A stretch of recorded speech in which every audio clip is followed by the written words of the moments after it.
So I'm thinking back to Fez Records, the first time I heard about you guys, and I was super stoked that there was going to be a local record store. So how did that start for you? How did that come about? Well, I was new to Pennsylvania, and I had visited the area. My wife is from Bellefonte, Pennsylvania, and so visited her family, the town, State College, the whole area a lot over the past few years before moving out here. And I would always go downtown Bellefonte and think like, oh, this would be a perfect place for a record shop. I don't know why. It just was a kind of like a vibe that I would totally have gotten into for the record shop. And then we actually moved out here 3 years ago, and before I had moved out here even, I jumped online and looked at all the Pennsylvania small business stuff and like grabbed the domain name for Fez Records and grabbed the small business license and all the different pieces of that it takes to be a small business, even before I had a brick and mortar or anything. So I did that before moving out here, and then we moved out here. And then I started looking at some small places downtown Bellefonte. But actually there was nothing for lease at the time when we first came here. It was like, now there's, at least right at this moment, there's tons of spaces available, but when I first came out, there was nothing. And so I'm like, well, no rush. I don't need to, this is just something extra I wanted to do and start up. So I then saw this place like over on College Avenue, somewhat between downtown State College and where I live. And it's definitely not a very commercial area, kind of out in the middle of nowhere. But I called the real estate agent, and he's like, "Oh, you don't want that for a record shop." And then he said something to the effect of, "Have you ever thought of like out by Axeman Brewery? They're trying to lease out spots in the factory." And I said, "I know Axeman. I go there. I've gone there a bunch. I didn't know they were trying to lease out spots." And so then he took me, and we walked in here, and I was like, this is the spot, like 1,000 square foot, perfect to start up. And so like I locked into a lease right then, and then I just had to go. Like I didn't want to pay rent on a space, so then I just started running with it. And that was, this summer. I found the place in like March of 22, and then, started paying lease on it. And then just like the summer of 22 really started working on the place and transforming this space, and then opened October 1 of 22. That's wild. I know. Yeah. Just happened fast. Now this place is a factory, right? Yeah, it was an old metal factory used for generations here, right along the creek with the back, and there's a railway that used to run behind here also to help transport stuff. Railway's not used very often anymore, and the creek's still running, of course, but the factory just vacated years and years ago, and then a company, a local business kind of bought up all the factories, and now they slowly started. Axeman went in, Titan Hollo went in, the market went in, I came in, so like little spots have been taken up by kind of local fun businesses here in the area. Yeah, it's got a super cool vibe. Yeah. Now, I remember seeing some pictures. What did it take to get the space ready? It was actually, before I came in here, it was being used like as a garage, like a repair garage for a guy that worked on, I think, motorcycles. So he would bring the motorcycles in and work on them here in this small space. And not to mention it was already super dirty and dusty from being a metal factory. So that guy never cleaned it up or worked on it.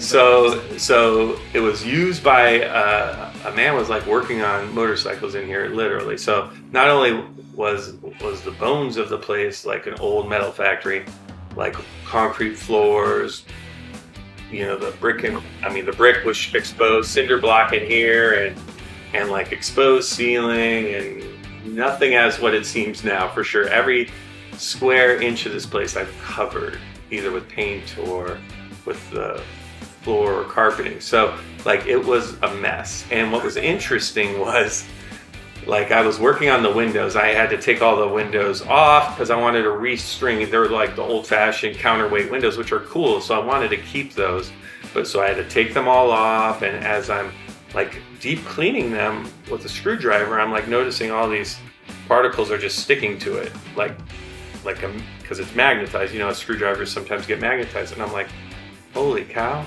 this is just a whole lot of metal shavings. Like the dust in here was like metal particles, like shavings, if you will. And so I was even joking with people, like, and that was at the tail end. I had already cleaned and cleaned and cleaned and cleaned for months. And then I finally figured that out. I'm like, I could have just brought a magnet through here and basically picked up all the fragments of metal that were everywhere. So that was the interesting part. So it was messy, and it was not prepared to be a record store for sure. And so I worked for that summer for sure, painting. The two things that I did have the folks that own this place do were create the ramp, because I didn't feel comfortable about that. There was a good 6-inch drop from the door down, so I wanted like it to be wheelchair accessible or, you know, ADA compliant if needed. And so they created that entranceway basically there. And then also I did not feel comfortable up here at the high ceiling, and it was like multi-level ceiling. It went even higher than this, so I had to ask them to please just give me a flat surface. It doesn't need to be beautiful, doesn't need to be pretty, just use whatever wood. I'll paint it and everything, just give me one flat surface. So they did that for me, the contracting company, and then they did the ramp. Everything else I've done, literally everything else I've done. Painting, carpeting, flooring, all the electricity, all the lights, the fans, most recently did the back room lighting and the carpeting back there. Removed like a lot of demo stuff. Like, it was just tons and tons of work, but it was like fun because I like doing that stuff. And I kind of had a vision of what I wanted it to look like, and so I wanted to retain some of like that old feel. So I kind of used older light fixtures and yeah, it was definitely a labor of love for sure that summer. And then like when I got to August or September, I'm like, I gotta open this place at some point. So I established like October 1 was my open date. So then that really, of course, encouraged like then weekends and nights leading up to that. Definitely in the month of September 22 was like a lot of time and effort putting the finishing touches on it. Oh man. Yeah. Yeah, that's a lot. Yep, it was a ton of work. So I know you're a huge music fan, obviously. So, yeah. So how did that come about? I don't know. What's your background with music? Well, that's the maybe not so interesting part is that I have no talent with music myself, performing, singing. I mean, I will sing along, trust me, with a lot of stuff, but I have no voice and I have no musical ability, frankly. Try guitar lessons like when I was older in life, and I was like, I think I should have started this when I was younger, and it wasn't sticking, and I didn't have the time to put in the time to get good at it. I messed around with playing the drums like in my 20s, playing a kit and stuff, but never really formally. So music has always just been like an outlet for me, and like I feel like I can have a better appreciation almost because I don't know. I don't know what goes into creating this song or a chord progression or beautiful lyrics that kind of mesh with the song. I just know how it affects me, right? And I know how a good song affects me. And so I think that probably me taking off the blinders and not really knowing what went into it. Punk song that they just play 3 chords over and over again in a nice loop with funny lyrics that kind of get to me. I can appreciate that or love it, or it brings out emotion in me, right? Or it makes me want to sing along. Same way with like a melodic kind of tune with maybe not much, many lyrics to it, but it could be one of the hardest pieces ever created. I wouldn't know. I frankly wouldn't know. I just know what certain songs do for me, and then that's where my appreciation comes. So I feel like my ability, my ear, my love and appreciation for music is kind of unencumbered by the notion of like, is that hard to create? Was that really easy to create? I don't know. I just know what I like, right? So that kind of has shaped me. And so then I used to go to concerts, see live music all the time. I like in my middle school years, it was still the vinyl age, And so my first couple records, you know, I had Men at Work, Huey Lewis and the News, Styx, Mr. Roboto, many, you know, definitely not their best album, I have come to learn, but like those were like I had all those albums on vinyl, still do actually, they're in my home collection. And then all of a sudden I went to cassettes, right? And then it was like cassettes, and I was a consumer of cassettes for so long, and then CDs. And so then I sold all my cassettes, because at that point I was like, I don't know, like in my mid-20s, I'm like, that's an old, I wish I had them, still saved them because I had some great things, but got rid of all of those and moved towards CDs. Still have all my CDs, but they're just in boxes. And then now generationally, we've kind of gone back to vinyl. So I had my old vinyl, and then for the last 20 years, just picking up little pieces of vinyl as they were pressed, and now like everything's being pressed, so I can get any of my favorite band stuff. So it's cool. That's awesome. Yeah. So what would you say is like a pivotal album for you where you really became a music fan? So hard to say, because there's so many, like different days. I might give you a different answer, you know, like, because if I'm in like a real like hip hop mood, it might be like Beastie Boys, Paul's Boutique, right? Like, or Tribe Called Quest. Frankly, any of their earlier albums. But like, if I'm in like my hardcore favorite group and band is Pearl Jam, of course. And so I probably would go to 10, Pearl Jam 10. Not in actuality, it's maybe not. Doesn't have some of my favorite Pearl Jam songs at this point. As I've gotten older, I've appreciated a lot of other things. It just meant so much for me for so long, and then created this foundation for my love and appreciation of that band and of Eddie Vedder, as even his solo stuff, and then kind of attached me to that sound, the Seattle sound back in the 90s, that I just kind of like try to consume everything I could about it, and liked some more than others, but just like it brought me to a whole new sound, a whole new like genre of music, and it just jived with me. They're kind of like carefree spirit, no rules, kind of do what they wanted to do, whatever the band was, Nirvana, Soundgarden, Alice in Chains, or Pearl Jam, kind of do whatever they wanted to do. And just no holds barred, like whatever they want to move for. So I appreciated that. Certainly some of them got radio play successful and have like become millionaires because of it. But that at that time, that generation. So that's probably the album I would say most kind of had the biggest impact on me, like in a particular genre, a particular group, and then just my overall appreciation of all things music. Yeah. So it kind of started out with your core, you know, as you were really young, albums, and then things just progressed from there. Yeah, for that love of music. That, if you're like talking about like life-changing experiences, that certainly has changed my life. I now seen Pearl Jam like 20 times. When I was living in Arizona, they didn't come around there very often, so I would have to travel distances to see them, and like it's just become a thing for me. And so like almost a community, part of the Pearl Jam community and part of the fan club and all those things, and like going to travel to see them and making an experience and wherever I saw them. So I feel like, yeah, that kind of expanded like what it meant to me. I mean, even during that time when I was like locking into that, when I was growing up in Las Vegas, there was this theater called the Huntridge Theater. It was like an old theater, like an old movie theater, and they had tore out all the seats down below and like just had shows.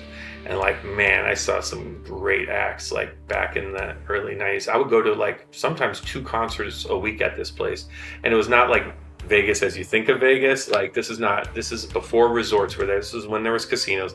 This was not like now when you go to Vegas, you're going to see one of these acts at the House of Blues or at some fancy place. This was like the State Theater, but not nice. And so like you would go, and like I saw Tool there back-to-back nights. I saw like Sublime. I saw No Doubt open up for Sublime on that tour. I've seen so many punk bands at this. So saw Jesus and Mary Chain there. So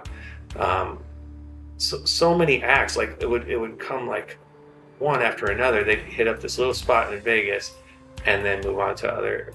So like there was like a good 2 to 3 year period in the early to mid 90s where I was like going to so many live concerts, and they were cheap at, you know, it was like $25 to see a band like that you had heard of or just heard a couple songs of. And then when I moved down to Arizona, there was a similar place, a little nicer than that, called the Rialto, and then would see a couple shows down there. Very similar kind of aspect. A little nicer than the Huntridge, not as nice as State Theater, but that same vibe. Like every town had one of those old school classic theaters, you know, that if they retained its beauty or its historic value, it looked really nice, and maybe they didn't want those kind of shows there. And sometimes you just had the bones of an old theater with a nice big stage, and you could have crazy shows there. Right. Yeah. So just went to see a lot of live music. I kind of grew up with that too, like small rock clubs. Yeah. You know, seeing bands like on their first tours. Yeah. You know, and what was that live experience like when you get to see, you know, an up and coming band? I just think it's cool, and I even just experienced it a couple of weeks ago. We went and saw Dropkick Murphys, and we saw, and before them, Pennywise opened, who I've seen Pennywise a number of times. But then before them was this little band from Ireland called The Scratch. Never heard of them before. They were tight as a group for sure. I had never heard them before, never heard their sound, and I was blown away. And everybody, even after the concert, had come in here and been like, hey, do you have that Scratch album? Do you have the Scratch? Did you see them the other night? It's that kind of thing that I loved about opening bands especially. You kind of knew what you were going to get out of like the headliner because you probably had heard enough of them through radio or on whatever form of media you were listening to them. But it's always those opening bands that you just didn't even know what you're going to get out of it. And sometimes you get like a real cool new experience to something like that. But I always consider like going to live music shows as like almost my own, like it's spiritual. When it hits right, when it's great, it's like a spiritual place for me. Like I could just like, I'm not a good person to go to a concert with because I don't want to talk. I just like the minute the music starts, I'm like zoned in, and I just want to like absorb it for what it means to me or what it's meant to me. And like when I know it, when I know the songs and when I know the band really well, it can really take like some higher plane type stuff. Like, and so I love that feeling. I love that experience, and love going. I'll go early and I stay till the last song. Always, never. I try to get there always on time for the opening act, but and I'll always stay for the entire show. Usually, I never miss anything. It's just like a full experience, and you walk away sometimes like, oh, they weren't their best, or it's a lot of times when like some people are critical, and I'm just like, probably, but I didn't catch that, or I didn't catch that warble in their voice. I'm just like, it was great. It was live music, and I just appreciate it every time I can get to go see a good show, you know? That's killer. Yeah. So then you take that experience, you open up your own record shop, and so then you've had live music here. Yeah. So what? That was definitely always a big thing for me. Like, I remember taking my daughter to see Foster the People at Zia Records in Tucson, Arizona, like a record. They played like 3 songs, you know, there. They were playing a show that night at like the Rialto Theater, but they went to a record store event beforehand, and I'm like, that's like, and some old classic videos of Pearl Jam or any of these up and coming acts when they were playing in record shops, like legit record shops. I was always like, man, that's what I want. I want live music in my record shop whenever I can.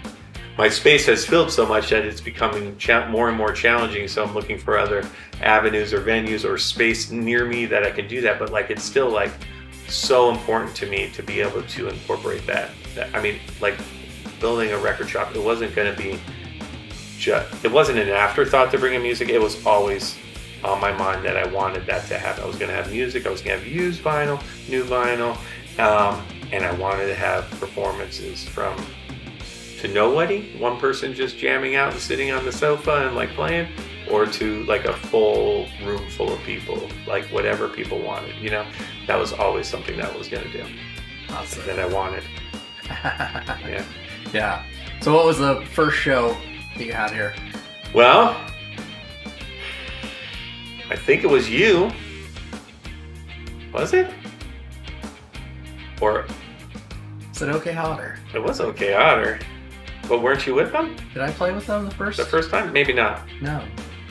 Yeah, I guess it was. How would I have connected with them? I feel like it was OK Otter though. You're right. So I came and filmed it. Okay, yeah, I feel it was okay. Yes, so it might have just been OK Otter on their own. They had just Mike from OK Otter had just kind of moved back into town with his family, and then was reconstructing this band that he had. He has so many songs that he's created, but like trying to form, and he can perform on his own, but he's formed a band now, and he came back into town, and like, yeah, I think that was probably the first one, and there was a lot more space here, and we were able to have the drum kit and everything right in this area, no problem, and a good turnout. It was so much fun, and they were so appreciative. I think it was like one of their first kind of gigs, you know, like kind of, and now he plays like almost every weekend, either him or the band, and so, but like, yeah, it probably was OK Otter, and then they have played again here, and then Spaces in Betweens played here. We had Forrester Gray, Mellow Honey before. I had a local hip hop artist, Coconut Wolf, play here. I've had, who else? I had my friend play here, Cody Lee, jammed out on his guitar. My wife joined him for a couple songs. That was cool. See, it just was for fun, you know? And then last Thursday, we had a band come out from California. They reached out to me and said, hey, we'd love to play your record shop. How they found my little hole in the wall, I don't know, but they literally started their 3-week tour. They flew into Philly, drove all the way out here for us to perform next door in this nice little space that's... Oh. They played next door in this nice little space over here with a couple local acts, the Watleys and Treaties, which was like so amazing, so fun. The Watleys have a good following, so they brought out all their state college peeps. And it was an all ages show, so saw like there was kids, there was little 2-year-olds with like their headphones on, you know, for noise reduction, but it was just a cool scene. And so just as recent as 2 weeks ago. And then of course on April 20th, we're gonna have a bunch of acts here for Record Store Day. Like I want to have as much as possible. I'm just like, because this is like my side business, although it is all encompassing for sure. It's that part of it is hard for me, like the, what do you call that? Marketing, the marketing for acts. And I want to do it justice. And I always feel bad that I'm not doing enough for it, but I just don't have a lot of time. But it's so cool to see a revitalized space in the community and like what that does for here and moving forward too. Yeah, exactly. And you know what? Like it was just me. I didn't demo the bones of the place. I just worked with the existing bones of the place, like these old windows, which are not great in the winter. It's basically like you feel 5 degrees maybe warmer than what's outside because these windows let all the cold in.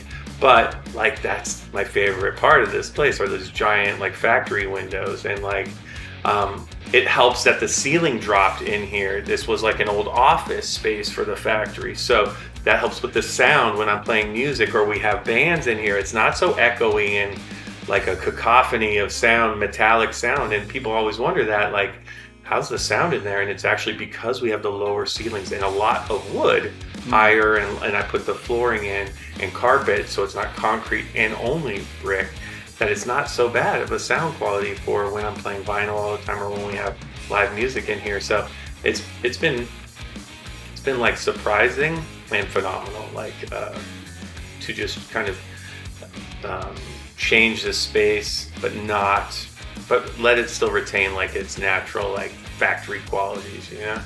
Yeah. That gives it a killer. That's a killer vibe. Yep. Yeah. It's pretty neat. So cool. People are always so shocked that I'm here. Like, even though I've been here like now almost 2 years, and people are always like, how long have you been here? What? In the middle of like a factory in Belfont? And I go, yeah. People are always like, do you do good business? Are you okay? I'm like, yeah, we do really good business. People come, you know, because otherwise they're driving, especially because I'm one of the only places that stocks new vinyl, unless you count Targets, the Targets or Walmarts of the world, of Center County. But I'm like one of the only that stocks new vinyl in like 100-mile radius. So people from this area would have to, if they wanted to go to a physical record store that had new vinyl, also would have to travel very far. So people have been super appreciative because now they can come here. Become a community hub. Yep. Yeah, and it's awesome. Instead of driving out of the area. Yeah. When this becomes my sole job and sole responsibility, that will be part of it. In fact, I'd love to get into like recording and creating a recording studio, because I have a good friend that is an audio engineer, a budding audio engineer, would be great at it. And I would love to do that for acts too, but I just don't have the time for it now. So somewhere down the line, when it's my full retirement plan, it will be like shows, music, recording studio, like a one-stop shop for everything, you know. Maybe we'll turn part of the factory into a record press. Wouldn't that be cool? There's space for it, that's for sure. So you've got a place that people can come, Yep. buy albums. You have a place that people can come and see local music. Yep. And then eventually you have an opportunity to record I would love that. and then press your own record. Yeah. And sell it here in the store then. Right here. Yep. For local man. acts, that would be so amazing. Wouldn't that be cool? It would- Full circle. It would be so amazing, because I know, I know, like your pressures, like how difficult it was for you to press your stuff. It's not easy for small artists, local artists, especially local artists with not the right connections, to press like substantial quantities of stuff, and it's very expensive to do that. Small or large quantities for like a local artist. I even talked to OK Otter at one point because I found this place in Texas that'll press like whatever, and I was like, oh, I'll put in some for you and help you, because I knew they were like releasing a song, one song every month in 23, and I was like, how cool would it be to put all those into an album or something? I'll help, I'll chip in, and just I'll recoup my end of it, and like we'll have your record in my shop, you know. But like stuff like that, it's like a pain. It's not easy. It's not easy to do, and certainly now with like the intense want for record presses, that a lot of these major labels get to hog up all the presses with their stuff, and so you got to find a niche. So to be able to provide that to local artists would be amazing. Would be amazing. I don't know what. That's way down the line for sure. What kind of undertaking what kind of investment that would be, I'm sure it would be significant. But I think it would be awesome to couple that with the recording piece of it, and you know, just be able to like record it in a space right here and walk back there, put it on that plate and start pressing some vinyl. Right, so man. Might be cool. How cool would that be? I know.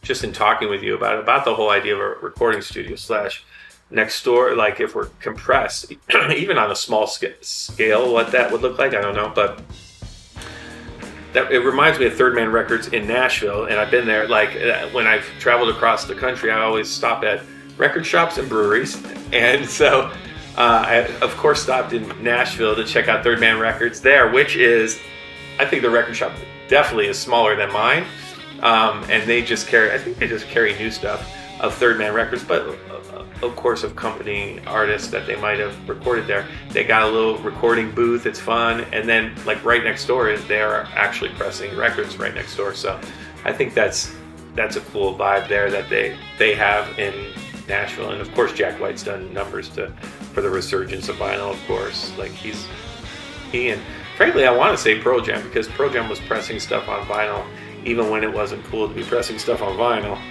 They have a couple songs about just listening to music on vinyl. Spin the Black Circle is completely about obviously just throwing a record on and just rocking out. And then Jack White's just done numbers with like pressing stuff to vinyl and increasing the interest in it. So let's not even get started about Taylor Swift and what she's done for the vinyl industry. Yeah. I put Taylor Swift front and center. She helps pay my lease. I say. Yeah. She'll never go in the corner. Nobody puts Taylor in the corner. It's been huge. Yeah. I wish she would. She does like. She does try to. I wish she wouldn't be as strong about bringing people to her to her website. It would be cool if but I mean, she always does have indie exclusives and like variants that can only be found in an independent record store, and also variants that can only be found at Target, and also variants that only can be found at Walmart, you know, and also on her website. But like, her fans are frenetic.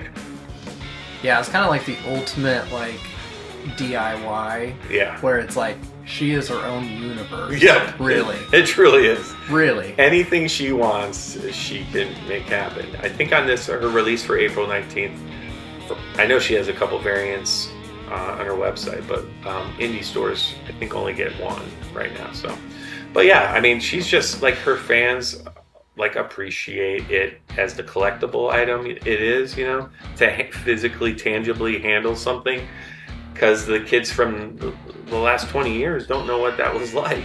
I mean, even like, at least the same idea was there with cassettes and CDs, and you know, you had a physical piece of whatever. It included artwork, maybe liner notes and lyrics even in there. But then we went through a whole generation post CD where it was all digital, and nobody knows what that is, and no one cares what the artwork was, because it's a thumbnail, right, on your phone. And they also only focused in on tracks, like songs, not like whole albums. And so I'm so appreciative that kind of we're going full circle back to maybe like an album being important, instead of just dropping a single on SoundCloud and hoping you get a record deal, which would be just sponsorship to probably create more singles. A nice album that means something from beginning to end and kind of is cohesive throughout is I feel like been a lost art over the last 20 years, and so it would be nice to kind of get back to that. And we see, you know, you see some artists still doing it, so it's pretty cool. And just putting an album on, listening it to beginning and end, and not worrying about the one single that you like, and listening to that over and over again will be a nice change, I think. Yeah, absolutely. It's been a nice change. Yeah, that creative aspect of it. Yeah. So for somebody that doesn't have any physical music, they're just getting into it, what do you have here that can help somebody? Yeah, I mean, I give recommendations all the time about like turntables, for sure. Like I say, start medium. If it's an adult that can afford it. I carry some of those suitcase turntables and for kids. There's like pointers that they need to know. Some of those suitcase ones don't necessarily have actually trouble playing some of the newer vinyl, just because those grooves are so tight, and the counterbalance on those arms are not as strong, so they kind of bounce a little bit. So like, I warn kids about that, but I would recommend anybody just starting new, like, start with whatever you're comfortable purchasing. Even you can get, frankly, a used turntable is often just as, certainly sometimes better than some of the turntables you can get new. Get one of those for a low price. If you need to put a new belt on it, like, do it. Start there. Start with a couple of decent shelf speakers for sure, because that's where the sound resonates from. You're going to get that rich, deep analog sound, but you need to be able to hear it without the crackle of a cheap speaker. So it doesn't have to be expensive speaker. For my shelf speakers at home, I just like did a search and was like, what is the best shelf speaker for a good, for a good cost, and found decent ones, and that works for me personally at home. And then making sure your stylus or needle is fresh and new and clean and ready to go. And then, like, if people don't have a lot of money, just scrounge like the used section and find some classic albums. Like, I have stuff that sells from anywhere to $2, $4, lots of $2 and $4 and $6 records that would be considered just classic. Like, you could put it on and like hear one great song after another. And then I have ones that are like $300, Miles Davis kind of blue original pressing, $300. Like, that's for people who want to get into the collectible aspect of it. But you want to listen to just a good, rich, deep analog sound, you can get it off of a used record for like $2, $4, $6. Yeah. Nice. Do you still have the Audio Technica? Yeah, that's what I use at home, and that's what I sell here. So then I would say, like, the mid-level one, there's a good mid-level one that's nice. I would always say plug them in, Those are Bluetooth, so that's nice for people that want to throw a record on and even just have headphones on. And then the one I use in store and personally at home is an Audio Technica 120, which is like a very like for audiophiles, like very like low end one, because you could spend, of course, you could